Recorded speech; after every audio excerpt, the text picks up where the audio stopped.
Right. Mm-hmm.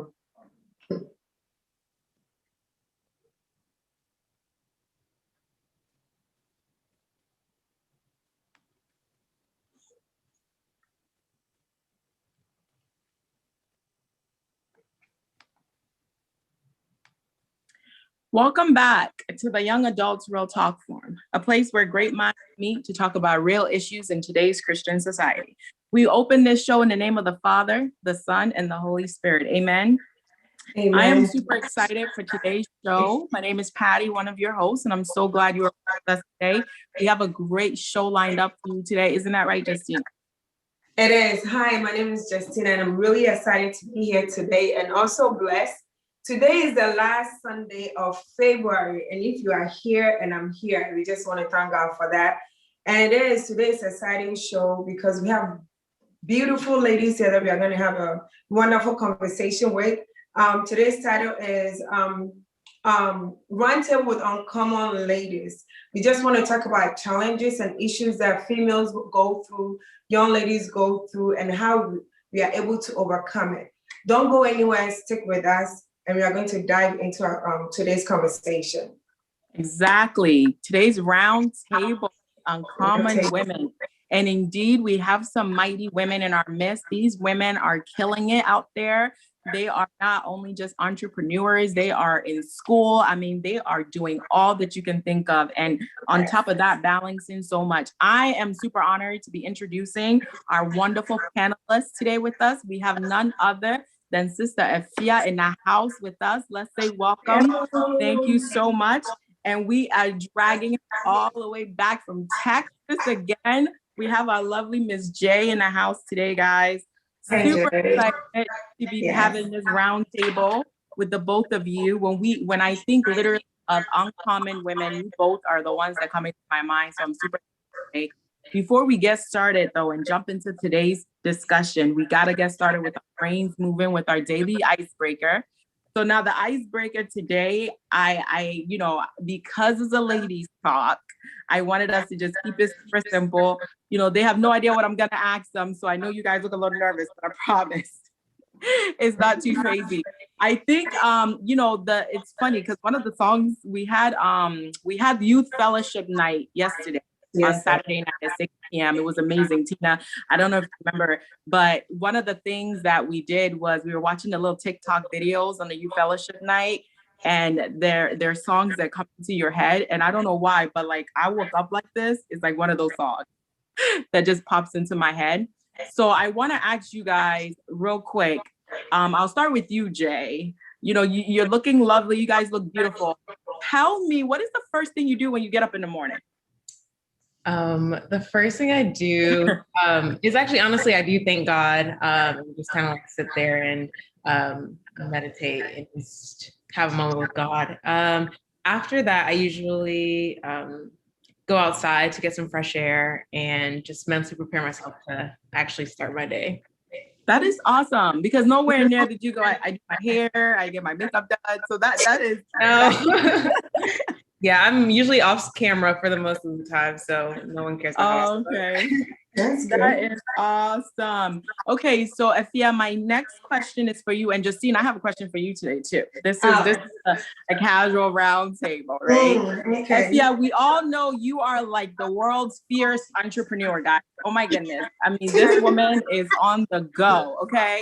So tell me, what keeps you going? Like, what is your motivation on this hustle that you got going on? I think family. Yeah, family. If I had to choose what my why is, that is what it would center around, is my family. So yeah. Oh, that's awesome. That's awesome. I love that. And Justina, a question for you. You can ask me any questions because I'm excuse me, why not? Okay, go ahead. Justina, my question for you is, what is one thing you cannot go to a party without? Like, what is one thing you must have when you're going to a party? You see my lipstick? You always have to have my lipstick. Are you doing a commercial? Are you saying this because you have like a lipstick line? What is that? Well, don't worry. It will be coming out very soon. But I don't think, I can't go out to a party without my lips. My lips had to pop. I'm sorry, it's just. I love it. I love it. Well, for me, I can't go out to a party without, I'm Me not now, gonna without your waist. yeah, I'll leave it like that. But thank you, ladies, so much. Justina, let's get into today's discussion. I'm super excited. And you think we won't ask you a question? Back to you, Tricia. So what, like you did ask Sophia, what during your day, right? During the day, what really makes you sit down, especially when you are stressed? What comes to your mind when you are stressed to calm yourself down? Oh man, that's such a good question. My therapy for when I'm stressed is actually my husband. And I know that sounds super cliche, but he's like one of those people where like he just sees the world differently, right? He sees it like the things of this world are not really what we should be focused on. We should be really focused on the final destination where we're getting to. So sometimes when I have too much going on, I have all these things happening, I'm just like, you know what? Like, I just want to be more like him, like that stress reliever where it's like, you know what, none of this really matters. This is really something that I'm just going through. This is temporarily. This is all going to end very soon, literally. So it's like, we're in the end times, right? That's another discussion for another day. But yeah, that's really what keeps me going. Like, I just have a thought of him, like, what people say, what would Jesus do? I literally say, what would Kofi do right now in this moment? And that kind of helps me just like calm back down, just realize some of these things are just not that serious. I've done my best at work and I just kind of keep going. You got me there. You got me there. Next time I'm gonna flip that. Back to you, Tina. All right, thank you very much. The following conversation is not tied to any specific church, but focus on the Christian community and society as a whole. So let's dive into our conversation today. And this question is for my sister, Jay. So before COVID, I mean, we had our daily life. Everybody had plans. Trust me, I had my vacation planned. I had stuff I wanted to do, and then boom, COVID is here. So my question to you is, before COVID, how was your life like in terms of activities, social work, your work life, spiritual life? How was it before Mr. Coco came in? Before this, yeah, we were all going into office and, going through our normal routine. I definitely had a number of trips planned for what was supposed to be 2020. And I was just like really just living in the moment and just planning for like all the fun things that I wanted to do. I would say work, because there was actual separation between where I work and where I sleep. The balance was there, and it was a lot better. And I actually looked forward to going into the office and, working with my coworkers, and I had things to look forward to on the weekend. And I think, when COVID came, like literally everything just stopped, like it was halted completely. And there was we spent so much time trying to adjust to, working from home and not being able to travel as freely as we wanted to. So that was definitely a hard adjustment, but I think it helped me slow down because I was going and going and going, never really stopped. So by force, I obviously had to stop. So there was some benefits when things shifted.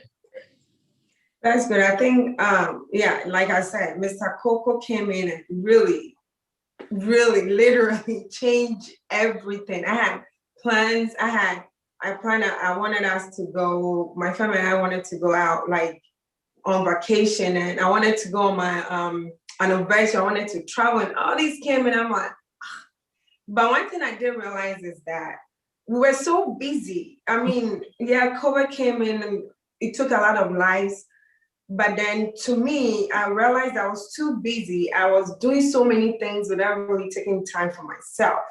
So when COVID came in, I've been able to relax a little bit and reevaluate myself, trying to do what are the important things today instead of, yes, I'm planning vacation and all that. I'm working, I'm leaving the house and all that. I wasn't really spending my time with the family. So I think, looking at the positive side, I think it has kind of slowed me down a little bit. What about you, Sister Pierre? How was your life like before Coco came in? So this is going to be a funny perspective because I feel like I wasn't busy enough. So I was actually talking to one of my friends yesterday, and I was like, you know what? I was busy, but I felt like I wasn't busy with the things that matter, if that makes sense. So I was texting her and like she had posted something about some new restaurant that's coming to Charlotte. And I was like, oh my God, that looks so good. And I was telling her how like I'm keeping this list of like places to go and things to do, because I realized that, I would go to work, I'll come home, and, it would be like other things that I would always make time for. And I didn't really make time to do things like to travel or, I would travel if it was necessary or like if somebody brought it up, like, oh, let's do this trip and things like that. But like actually making time to say, okay, let me plan this trip or, let's go here. Like I would go out with my girlfriends if it was like somebody's birthday or something like that. But to go out like, just the heck of it, like, okay, it's not our anniversary, it's not a birthday, it's not, anything specific, but we're gonna go out because this restaurant opened and we want to try it. And that's how like my life was before and how I guess post-COVID, if that ever comes. Right. Like life will look like, but yeah. That is so true that she says that, right? Because it's like we really don't do that. We don't go out just for the sake of going out. We don't just plan things with our husbands, even our spouses, people we're interested in, people we're dating, people we're courting. We don't plan things unless it's like just, it's a birthday or anniversary, so let's do it. I think for me, that's what COVID probably has taught me, is that life is very short. Because COVID, to your point, Justina, has slowed everything down. Yeah. Like it just kind of made us all take a halt and stop. For me, I think my little piece I want to add, the positive side for me with COVID was I got a chance to spend a lot of time with my kids and my husband. It's really funny. Like we made the fun of it with being home.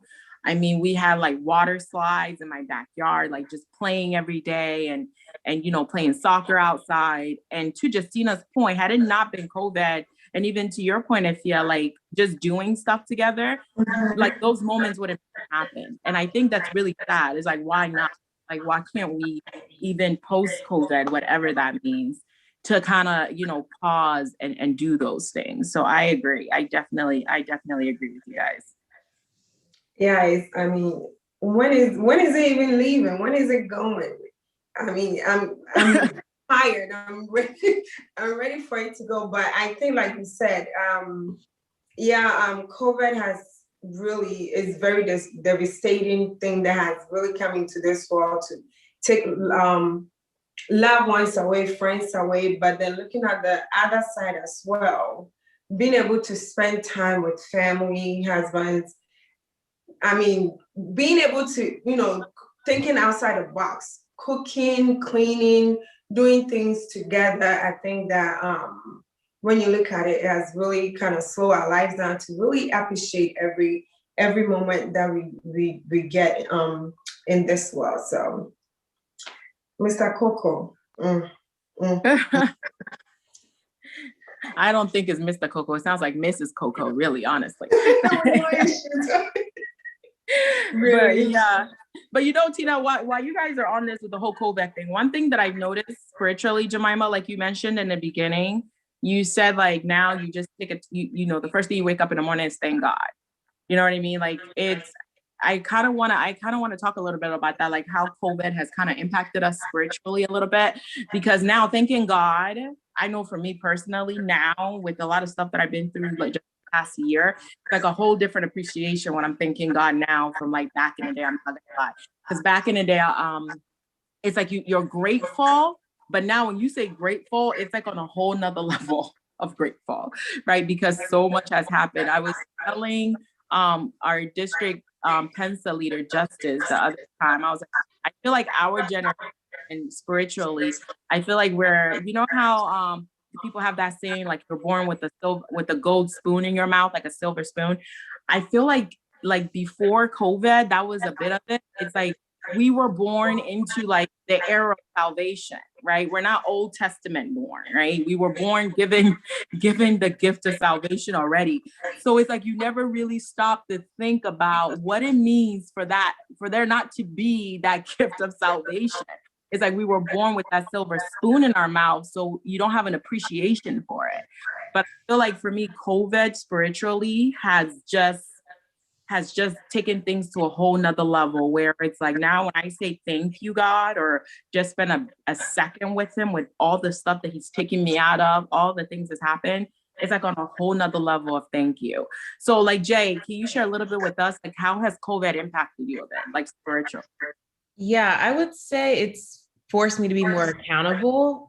When like immediately when everything shut down and the churches had to pivot and go to Zoom, like there's just not the same, like you're not in that same routine of physically waking up and going to church. Now you're, rolling over and turning it on your phone. So like whether I'm there or not, it's like, it doesn't matter. It felt like it didn't matter as much. So I definitely I knew I was falling back from going to church every Sunday, and but it also gave me the flexibility to, explore other churches virtually. So I was grateful for that. So I don't necessarily have to go to the same church all the time, or I have access to watching more online services and hearing more about God, like on demand almost. So I think the beginning, it was hard for me because it made me recognize that I was not as disciplined in my faith as I thought I was. And a lot of that discipline that I thought I had came from the physical act of being in church. And so having that opportunity to sort through that and really make my own decisions to participate in, whatever service or extracurricular church activities I had to do, like help me realign myself with God. And now like just seeing everything that's happened, and there's just no explanation. There's no thing I was doing to, not catch COVID or to, not be taken, my life not be taken. Like there's nothing that I'm doing right. So like, it really has helped me be that much more grateful and like understand that, his ways are not our ways. There's nothing that we can ever do to really understand what is happening, but we just have to move forward with gratitude and, with that thankful mindset. Right. And you know what, Jay, you mentioned something with like the whole Zoom and joining church. And if I want to hear your thought on this as well. That's one thing that I noticed, right? Even when we took when the physical presence of service got taken away and now we're doing everything via Zoom, I'm actually noticing like less attendance and like people not coming.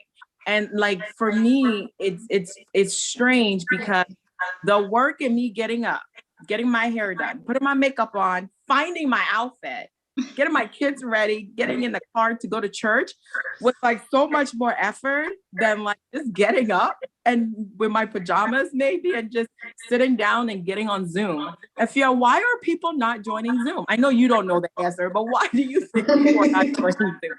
I can't figure it out for the life of me why people are not joining in the church activities on Zoom.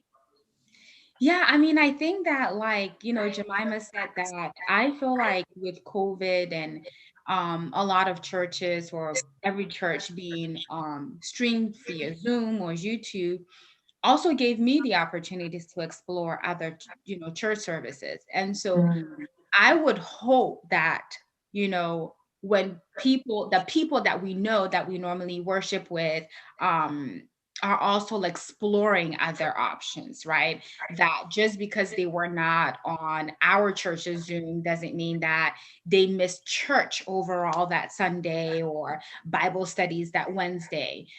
Because I felt like definitely on the days where I wasn't in my regular church homes Zoom or a meeting, that I was still connecting with God, that I was still feeding my spirit. And I actually think that being able to do that or being afforded that opportunity has actually made me grow spiritually, because I've been able to see things from different perspectives. So yeah, that's what I would hope is happening for everyone else. Yeah. That is so true. I hope people are tuning in, because sometimes I'll go on and I'm like, this is even super convenient. The time is convenient, but is the attendance is still really low. You'll see like 30, where for sure like the church is made up for more than just 30 people. But do you think we should be concerned, Afia? Is there anything you feel like is it concerning that maybe they're joining other Zooms? Do you think that once church reopens, people will understand I belong to this church, I'm gonna come back? Or do you think that it's something that is just because of COVID, people just want to explore? So I don't know. This might, sound a little off to some people, but I've actually come to appreciate that maybe we're a little bit more maybe we're a little bit more committed to church than we are to God, right? Oh. And so I feel like just because people might show up to church doesn't really mean that they really have anything in them spiritually, or that their relationship with God are intact or top notch. And I think that we get into this mindset of being committed to certain denomination, and really what God is calling us to do in this time is to be more committed to him. And so personally, I'm not worried. And I think that if there's any type of worry there for anybody specifically, that maybe, your prayer should be praying for the body of Christ, or the body of, the church body, to be more aware of maybe where their relationship with God stands in this time, and that God should really just meet them, at the point of meet them where they're at, whether that is with, Pentecostal church service, or whether that is with a, I don't know what other, denomination is out there. I think that our focus should be more on that. And really that is what I've been focused on. So yeah, I'm not worried. And, if I feel like that worry starts creeping in, that would be my shift in focus, or that would be my prayer to kind of, push that worry down. All right. So people are, Jay, do you have something you want to say with that too? Yeah, to build off of Afia's point, I think when it comes to like the politics of church and everything, like that has pretty much been stripped away with the virtual, experience. So you're not seeing, the auntie that, you may or may not like, and that, or the people that you want to come to church to see and just socialize with. So like all of this is being stripped away, and we're truly having to focus on the experience that you're getting, and like the time that you're spending with God. And so I think it's an okay risk that the church should not be afraid to take if someone does leave because they're finding that they're able to be spiritually fed somewhere else and not necessarily have any other distractions. I think that is a positive, like not every church is for everybody. So like if someone leaves the church because they realize during COVID that they're not getting all their spiritual needs met through this church, and they find another church, then I don't think that is a loss for anybody. Because again, like Afia was saying, like, what is the priority? Is it the physical church, or is it the relationship with God? So I think it is something that I know, because I know there are people who are just shifting and maybe realizing they're aligned with other churches, and then there's people who are just falling back from God completely. Those are the people that we should be concerned about, of course. But if someone's just being redirected and realigned with another church, and I think that at the end of the day, that's still a win for God. Yeah. That is amazing. And before you jump in, I want to remind you, great minds watching. I see a couple of things coming in as Afia and Jemima is talking. You guys are getting some people that are saying that is really true what you're saying, Afia. And even I have a question. They just posted, but remember to chat in your questions into the YouTube channel chat area, or send them to 704-607-4766. If I'll let you chime in, then I'll read one of the questions that just came through from WhatsApp.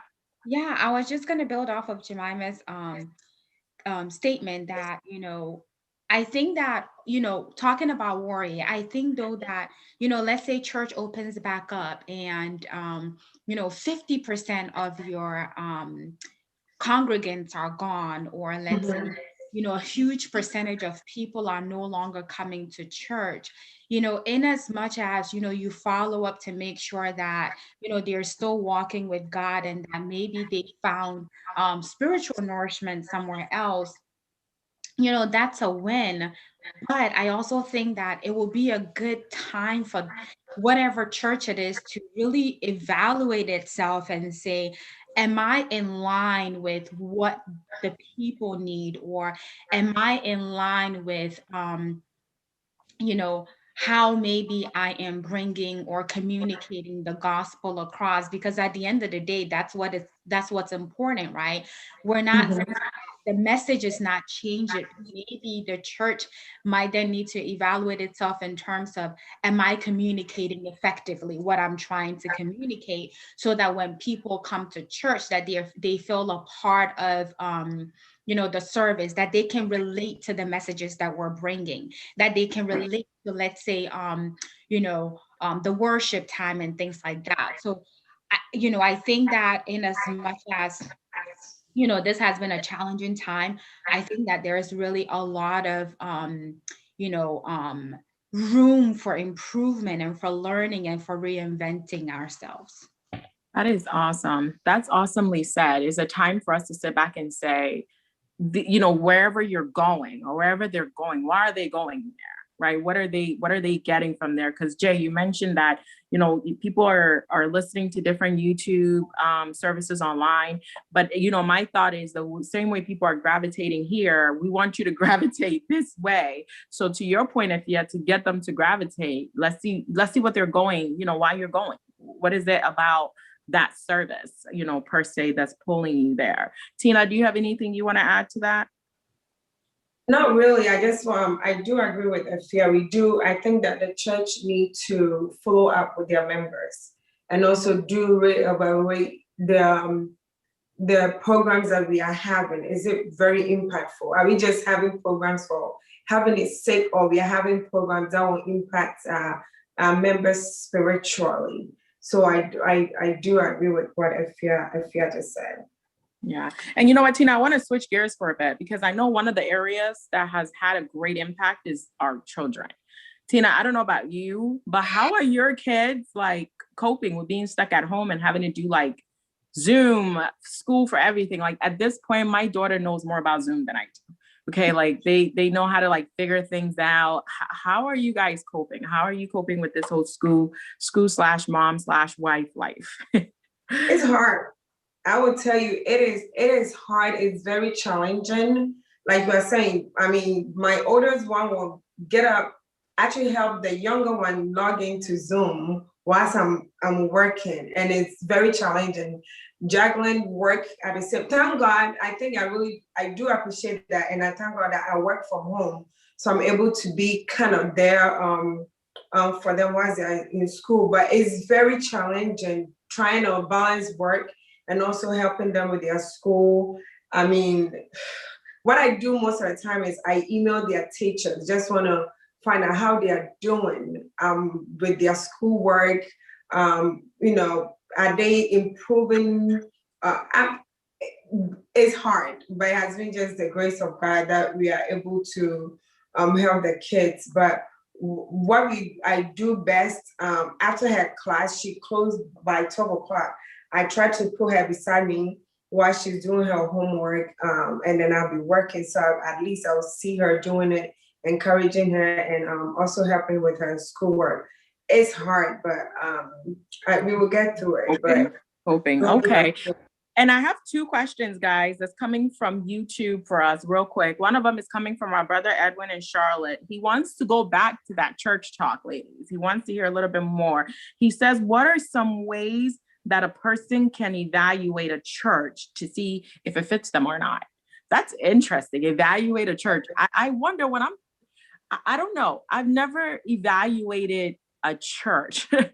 So maybe you guys can start and I can chime in, because for me, we started off in a Baptist church, and then we moved, and then where we were living here, Pentecost, we started going to Pentecost because my mom had a friend who introduced us. So I never came in and say Pentecost. Let me evaluate this church to see if it fits me or not. I mean, we preach about God. I believe in God. The doctrine, it's aligned with my beliefs as a Christian. So it's interesting when you're evaluating, what are you evaluating other than God? Like if the church believes in God, I want to hear your thoughts, because apparently there's a checklist somewhere? Jay, do you want to start us off? I can start. I think that's interesting because I was also thinking that was a point that I should add, that I know a lot of people are being attracted to churches that are, very flashy and very, high tech, like, oh, they don't have Zoom problems. They have all this extra stuff, so like, but then when it comes down to the word, sometimes it's not actually much. So I know there's like this thing with like prosperity preaching going on now, where a lot of people are looking at some really high up like mega church pastors, and they're like actually getting to the root of what they're saying, and they're not really speaking from the Bible in certain cases. So I think like you have to take what you know to be true, and like just like I think the best way to go about it is like after a couple of services, realize like evaluate what they've been talking about. Like, are they preaching the same message over and over again? Are they really only speaking of one side of Christianity? And then also all of their information is there. So when you go to the website, I think that's a great place to start looking at their priorities, looking at their tenets or whatever it is that their church is based on. Make sure like all that is biblically sound, because I think that when you go to that level of actually looking at what the foundation of the church is, and honestly do it with Pentecost too, because like you said, Patricia, like a lot of us, whether you're born into it or you came by association, a lot of us haven't done that with the church we're at now. So I think you need to vet it the same way you would vet a job opportunity or, a person that you want to date and marry. Like, go to the ends of the earth to make sure that everything that you see and everything that's being presented is aligned with what you believe. And if there's some holes and they're not backed up with, the Bible, because that's going to be the source of truth, and that's when you should take a step back and realize, like, am I going to this church because it's flashy or because it's not what I'm used to? Or am I going to this because it's actually a biblically sound place and I'm being fed with the right word? Right. And I want you to jump in here, because for me, for the young adults, we're gonna take a turn and get real harsh and real for a second, right? Mm-hmm. To your point, what you're saying, Jay, I feel like a lot of our young people, including ourselves and just a lot of our youth, I feel like people just don't want to hear the truth.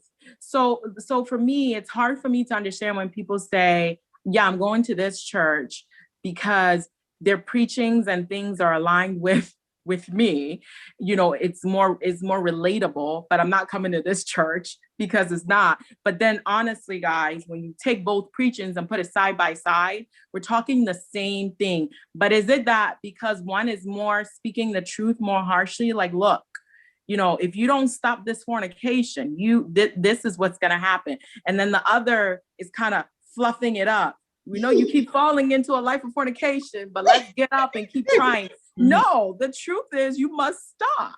So what is it? Is it that because I'm telling you the truth to enrich your spirit and to help save your soul, because that's my focus? Or you just want to hear what you want to hear? Like, let's talk about that if you have. This is a great question. And I'm right there with Jemima. I think that the bottom line is making sure that wherever it is you're going or wherever you're getting your spiritual nourishment, that it is not spiritual in the way it sounds, but that is biblically sound, right? Mm-hmm. So like Jemima was saying, there are a lot of churches that are high tech and, they're advanced. And so they don't have some of the Zoom problems that, that your home church might have. And so, everything is seamless, it's really planned out. Not saying that your home church shouldn't, strive to be like that, right? And to eliminate distractions, but is the word, whatever it is you're being taught, is it biblically sound? And I think that's really where the challenge is with young people, right? Because it's kind of like, well, how much of the word do you have in you to, kind of assess how good this word is? Is it good because it's biblically sound, or is it good because it kind of sounds good to your ear? And I just want to quote something from 1 Corinthians 2:4. Paul was saying that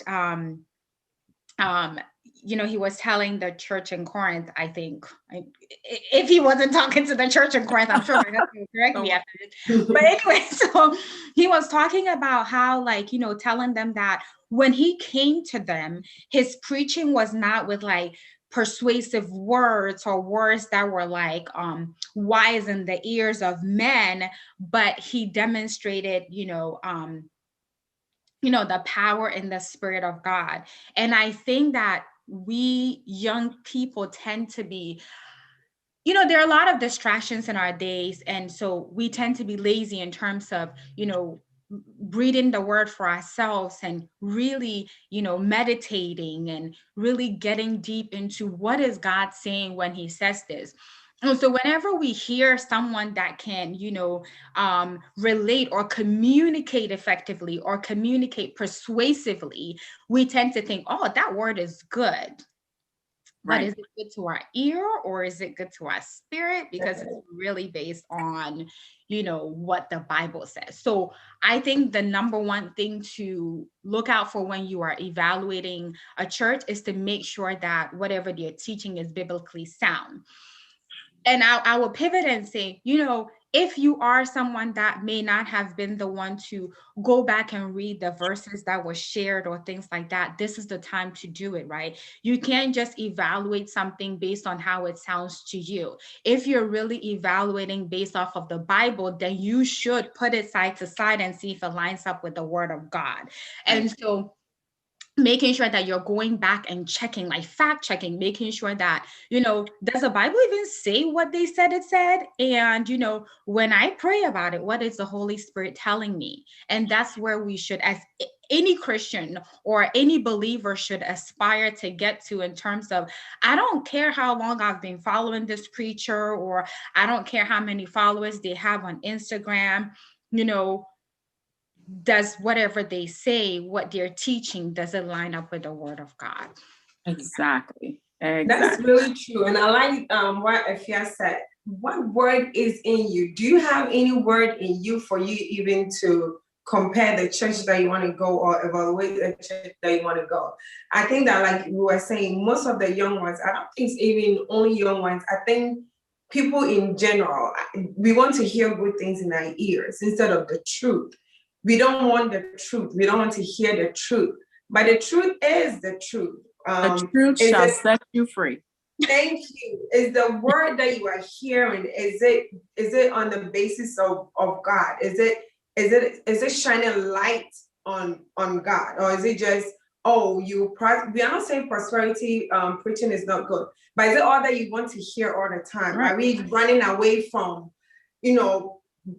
God telling us, setting ourselves apart because our body is a temple of God? Are we willing to hear that and do the right thing, or we just want to hear? We have 7 keys to prosperity. 1, do this. Number 2, do that. Or we just want to hear what God is saying. You know what I mean? So I think, like Afia was saying, laziness and being so distracted nowadays is really, I think that is pushing a lot of people away from really learning the Word of God themselves and also listening to what the truth, basically. So I think it's a good point. It's a good point that Sister Afia gave. Thank you very much. I just want to move on. And this will be a question for Sister Afia to you. What are some creative ways that you have used to engage yourself, balancing work and social life during this COVID-19 time?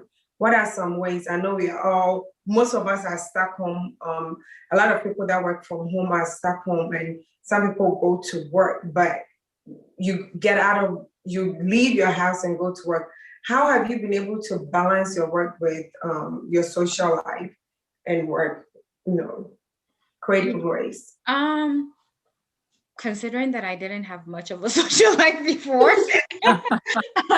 I think that social life has looked a little different, if I may say. So I don't have a social life in terms of, still being able to go out with girlfriends if I wanted to and things like that. But, it has changed in a positive way in that, I am, fortunate enough to have a lot of family around me. And so being able to, get together with like my family and just do things together has been really has been great in that, prior to COVID, we didn't do that many social events together. And so being able to have like family over for like, little dinners and things like that, just being able to, chit chat with my sisters, sister-in-laws and things like that while, our kids play together and things like that has been really beneficial. And, it really goes back to also helping the kids being able to actually get human touch, right? Because, they're not in school and things like that. So that's kind of like how my social life has kind of pivoted pre-COVID and post-COVID, I guess, for me in a positive way. That's good. How about you, Jay? Any creative ways? I would say my social life, it wasn't like, I guess, Okay, so I was here for about a year almost, I guess, right before COVID started. So I hadn't really made too many like friends locally. So it got very lonely very fast because I really had nowhere to turn. Like I didn't have my family here because I live by myself. And so it was hard in the beginning because like, even though I'm an introvert, like not having any interaction was very different. Like if I could go a whole day, especially if I don't have meetings, I can go a whole day and not speak at all. And it was just very strange for a very long time. And so it's helped in a way because now I have to be more creative about the ways that I reach out to people or like who I talk to make sure I'm still getting that interaction. And I can't travel as frequently as I would like to, because a lot of that was taking up my time before, even if I didn't have a lot of friends, but I was like traveling freely. So I'm like calling my little sister a lot more and talking to my friends back home a lot more. But socially is just very different because even if I step outside, like it's still a pandemic. So I'm not really meeting people organically anymore. Right. We can still go out, Jay. We can still travel. Okay. Yeah, I mean, yeah, I'll travel now. So if anyone wants to come and visit, you're welcome to. I'm coming there. How about you, Candy? And I know, Tina, we're getting super close on time, but and I knew you were gonna try to ask me that question. But I don't know. For me, I honestly I can't figure out the difference between pre or post COVID because it's we wear masks when we go out, but we have a very large family and we just see each other a lot. So for us, we like to be around our friends. We like to have our friends over. So I would say definitely on the friendship side, that's probably where we felt a little bit more pain. So, because now we do every function with our family to the point that now that's like our post-COVID life. It's like every week, every other week, we have like a family gathering and it's like, so now I think post-COVID for me is just trying to figure out what the world will be in like the next 3 years. You know what I mean? Like it's so different right now and things have changed so much. I just feel like, to Jay's point, like now we just kind of have to learn a new way of life, right? And we have to be sensitive and aware that it is a new way of life and that we can't continue to kind of do things like the same way we used to. I know my daughter the other day, one of our neighbors from across the street came out and she was just like, hey, I want to give her a hug. And I'm like, no, you can't just go around hugging people anymore. That's not okay. So it's like just learning different things and like also making sure that those new things are still translating as respect, for the culture we find ourselves, because it's really hard. If people are coming to your house with our culture, you don't really want to tell people no, but now it's like, you can come, but, you really can't come. But, it's just this awkward space we find ourselves is what we say. But I mean, for me, I think the creative way is finding that we really can do a lot with our family. I agree with you, Jay, with talking to my little sister more, right? Like now we're realizing that, our friends, our best friends, like our family, like we can really, we have a lot, right? And we can do a lot of creative things together and find things for the kids. I know when our family gets together for the kids. It's like Sunday school.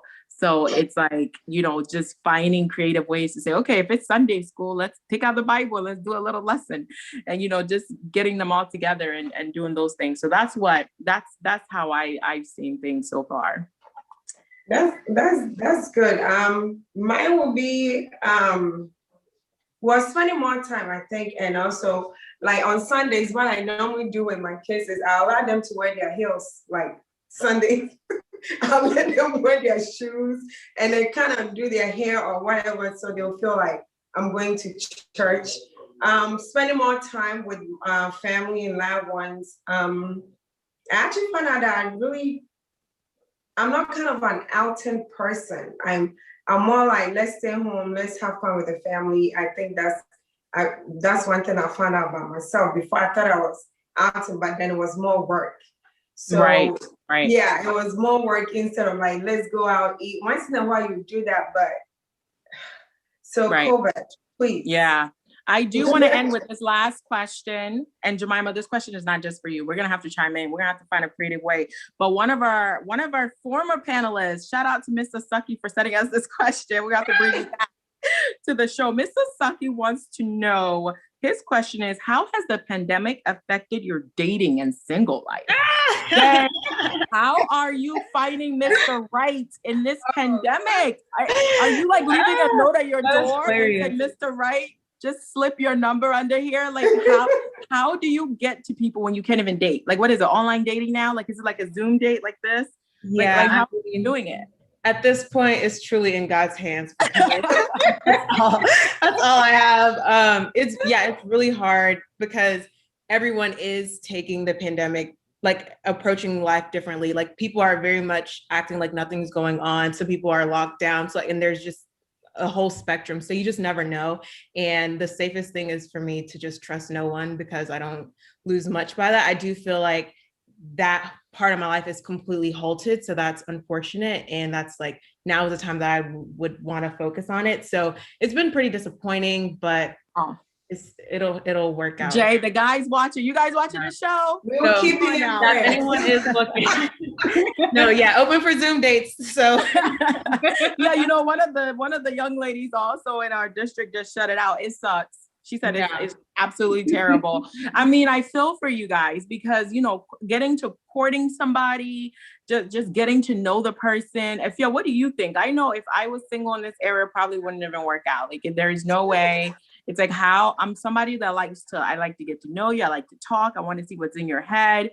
And like, for me, sitting on the phone all day, that's just too much. What do you think, Afia? How are the singles? How are you guys making?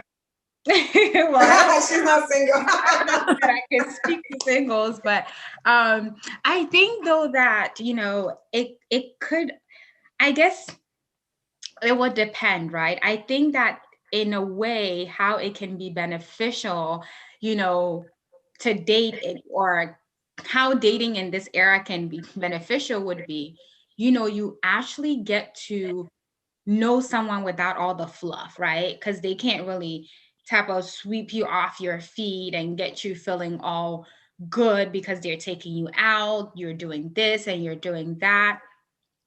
Pretty much all you have is to, you know, get on Zoom and really get to know who that person is.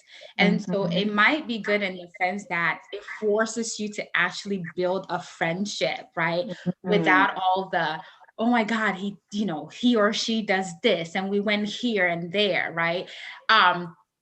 So I think that's how it may be beneficial. And then it might also be, you know, beneficial in terms of you really have to go back to the drawing board and maybe like pull that person you put on, you know, your friend zone off of that friend zone list or something. And, you know, you might actually find out that they're really cool and that, you know, they might be a prospective spouse or like they might actually have potential that you didn't recognize before. So I guess that would be my advice sort of thing. That is a fantastic approach, right? Because with the fast-paced world, we overlook a lot of stuff. We get high maintenance. You start that checklist for some of the ladies that have the checklist. But that's a good point with the pandemic. It's taught us to slow down and to really look at the person's heart and their love for God.